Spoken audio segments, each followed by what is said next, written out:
നമസ്കാരം. ഇറാനും അമേരിക്കയും തമ്മിൽ യുദ്ധം കൊടുമ്പിരി കൊണ്ട് നിൽക്കുന്ന സമയത്താണ് യുദ്ധം ഇപ്പോൾ അവസാനിപ്പിച്ച് തരാമെന്ന് പറഞ്ഞ് മധ്യസ്ഥന്റെ കുപ്പായമണിഞ്ഞ് ലോകത്തിനു മുന്നിൽ ആളാകാൻ പാകിസ്ഥാൻ നോക്കിയത്. അപ്പോൾ തന്നെ ഇസ്രയേലും ഇറാനും അമേരിക്കയും ഉൾപ്പെടെ പറഞ്ഞതാണ് പാകിസ്ഥാനെ നമുക്ക് വിശ്വാസമില്ല എന്ന്. കാരണം പാകിസ്ഥാന്റെ സ്വഭാവം പിന്നിൽ നിന്നും കുത്തുന്ന ഒരു രാജ്യമാണ്. നിലവിൽ പാകിസ്ഥാനിൽ നിന്നും വരുന്ന വാർത്തകൾ സൂചിപ്പിക്കുന്നത് പാകിസ്ഥാൻ കൊടും പട്ടിണിയിലേക്ക് പോകുന്നു എന്നാണ്. അനുദിനം പാകിസ്ഥാൻ പട്ടിണിയിലേക്ക് പോകുന്നു എന്നാണ് പുറത്തു വരുന്ന സൂചനകൾ സൂചിപ്പിക്കുന്നത്. സമാധാന പ്ലാനുകൾ പരാജയപ്പെട്ടു എന്ന് മാത്രമല്ല, യുദ്ധത്തിന്റെ കരിനിഴൽ പാകിസ്ഥാന്റെ സാമ്പത്തിക അടിത്തറയെ തന്നെ പിടിച്ച് ഉലച്ചിരിക്കുകയാണ്. ലോകത്തിനു മുന്നിൽ സമാധാന ദൂതനായി നിൽക്കുമ്പോഴും സ്വന്തം ജനത പട്ടിണിയിലേക്കും ഇരുട്ടിലേക്കും തള്ളപ്പെടുന്നു എന്നൊരു തിരിച്ചറിവാണ് ഇപ്പോൾ പാകിസ്ഥാനുള്ളത്. മധ്യസ്ഥ ശ്രമങ്ങൾക്ക് പ്രതിഫലമായി പാകിസ്ഥാന്റെ 20 കപ്പലുകൾക്ക് ഹോർമുസ് കടക്കാൻ ഇറാൻ അനുമതി നൽകിയെന്ന റിപ്പോർട്ടുകൾ പുറത്തു വരുന്നുണ്ട്. എന്നാൽ ഈ കപ്പലുകൾക്ക് പാക് തീരത്ത് എത്തിയോ എന്ന കാര്യത്തിൽ ഇന്നും ദുരൂഹത തുടരുകയാണ്. ഈ ഇടപാടുകൾ അന്താരാഷ്ട്ര തലത്തിൽ പാകിസ്ഥാന്റെ വിശ്വസ്തതയെ തന്നെ ചോദ്യം ചെയ്യുന്നുണ്ട്. സ്വന്തം ലാഭത്തിനായി യുദ്ധ സാഹചര്യങ്ങളെ ഉപയോഗിക്കാൻ ശ്രമിക്കുന്ന പാക് നയം ഇതിനോടകം വിമർശനങ്ങൾക്ക് വിധേയമായിട്ടുണ്ട്. ഇറാൻ യുദ്ധം പാകിസ്ഥാനെ എത്തിച്ചിരിക്കുന്നത് മുമ്പെങ്കുമില്ലാത്ത ഒരു സാമ്പത്തിക പ്രതിസന്ധിയിലേക്കാണ്. രാജ്യത്തെ വിലക്കയറ്റം കഴിഞ്ഞ 17 മാസത്തെ ഏറ്റവും ഉയർന്ന നിരക്കിലെത്തി. ഹോർമുസ് കടലിടുക്ക് വഴിയുള്ള ഇന്ധന നീക്കം തടസ്സപ്പെട്ടതോടെ പാകിസ്ഥാനിൽ പെട്രോളിനും ഡീസലിനും തീ വിലയായി. യുദ്ധം തുടങ്ങുന്നതിന് മുമ്പേ തകർച്ചയിലായിരുന്ന പാക് വിപണിക്ക് ഈ പുതിയ സാഹചര്യം താങ്ങാവുന്നതിലും അപ്പുറമാണ്. കടക്കണിയിലായ പാകിസ്ഥാൻ ഇന്ന് അന്താരാഷ്ട്ര നാണയനിധിയുടെ കർശന നിയന്ത്രണത്തിലാണ്. ഇറക്കുമതി ചെലവ് വർദ്ധിക്കുമ്പോൾ ജനങ്ങൾക്ക് ഇളവുകൾ നൽകാൻ പാക് സർക്കാരിന് സാധിക്കുന്നില്ല. IMFന്റെ അനുമതിയില്ലാതെ ₹1 പോലും സബ്സിഡി നൽകാൻ കഴിയാത്ത അവസ്ഥയിലാണ് പാകിസ്ഥാൻ ഭരണകൂടം. ജനങ്ങളുടെ ദുരിതം കണ്ടില്ലെന്ന് നടിക്കാൻ IMF നിബന്ധനകൾ സർക്കാരിനെ പ്രേരിപ്പിക്കുന്നുണ്ട്.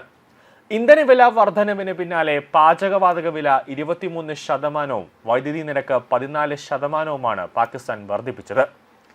നിത്യോപയോഗ സാധനങ്ങളുടെ വില കുതിച്ചുയർന്നതോടെ സാധാരണക്കാരന്റെ ജീവിതം ദുസ്സഹമായി. ഗതാഗത ചെലവുകൾ ക്രമാതീതമായി വർദ്ധിച്ചത് എല്ലാ മേഖലകളെയും ബാധിക്കുന്നുണ്ട്. സർക്കാരിന്റെ തെറ്റായ സാമ്പത്തിക നയങ്ങൾക്കെതിരെ രാജ്യമെമ്പാടും പ്രതിഷേധങ്ങൾ അണപൊട്ടുകയാണ്. ഇറാൻ യുദ്ധത്തിന് ശേഷം ലോകത്തിന് ഏറ്റവും വേഗത്തിൽ ഇന്ധനവില കൂട്ടിയ രാജ്യങ്ങളിൽ ഒന്നാണ് പാകിസ്ഥാൻ. കഴിഞ്ഞ ദിവസം മാത്രം പെട്രോളിന് 137.24 രൂപയും ഡീസലിന് 184.49 രൂപയുമാണ് വർദ്ധിപ്പിച്ചത്.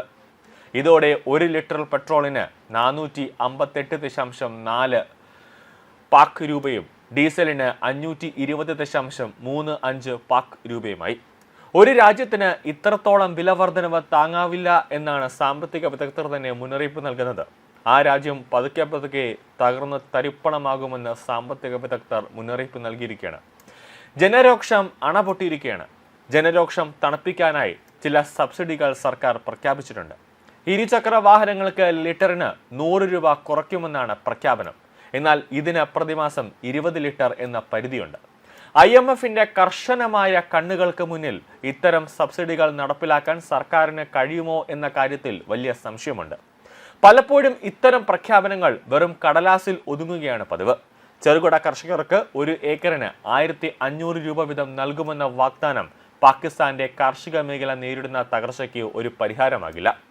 കൃഷിക്ക് ആവശ്യമായ ഡീസലിന്റെ വില കുതിച്ചുയരുമ്പോൾ തുച്ഛമായ ഈ സഹായം കർഷകരെ പരിഹസിക്കുന്നതിന് തുല്യമാണ്. കൃഷി ചെലവ് വർദ്ധിക്കുന്നത് രാജ്യത്ത് വരാനിരിക്കുന്ന ഭക്ഷ്യക്ഷാമത്തിന്റെ സൂചനയായാണ് കണക്കാക്കുന്നത്. ഹെവി വാഹനങ്ങൾക്കും പൊതുമേഖലാ വാഹനങ്ങൾക്കും ലക്ഷങ്ങൾ സഹായം നൽകുമെന്ന് സർക്കാർ പറയുന്നുണ്ടെങ്കിലും ഇത് എന്നാണ് ലഭിക്കുക എന്ന കാര്യത്തിൽ ഒരു വ്യക്തതയുമില്ല. രാജ്യത്തെ ചരക്ക് ഗതാഗത മേഖല നിശ്ചലമായാൽ അത് പാകിസ്ഥാന്റെ തകർച്ച പൂർണ്ണമാകും. പ്രതിപക്ഷം ഈ പ്രഖ്യാപനങ്ങളെ തട്ടിപ്പെന്നാണ് വിശേഷിപ്പിക്കുന്നത്. IMFന്റെ അനുമതിയില്ലാതെ ഈ പണം എവിടെ നിന്ന് കണ്ടെത്തുമെന്ന ചോദ്യത്തിന് സർക്കാരിന് ഒരു മറുപടിയുമില്ല. സ്വന്തം കാര്യങ്ങൾ നോക്കാൻ കഴിയാത്ത പാകിസ്ഥാൻ അന്താരാഷ്ട്ര തലത്തിൽ വലിയ നീക്കങ്ങൾ നടത്താൻ ശ്രമിക്കുന്നത് ആത്മഹത്യാപരമാണ്. രാജ്യാന്തര വിപണിയിലെ വിലക്കയറ്റത്തിന് അനുസരിച്ച് ഇനിയും ഇന്ധനവില കൂട്ടേണ്ടി വരുമെന്നാണ് വിദഗ്ധരുടെ പക്ഷം. ഒരു രാജ്യമെന്ന നിലയിൽ പാകിസ്ഥാൻ അതിന്റെ അത്യന്തതയിലേക്ക് നീങ്ങുകയാണോ എന്ന് സംശയിക്കേണ്ടി വരും. സമാധാന പ്ലാനുകൾ മെനയുന്നതിന് മുമ്പ് സ്വന്തം ജനതയ്ക്ക് ആഹാരവും ഇന്ധനവും നൽകാനാണ് ഭരണകൂടം ശ്രമിക്കേണ്ടത്.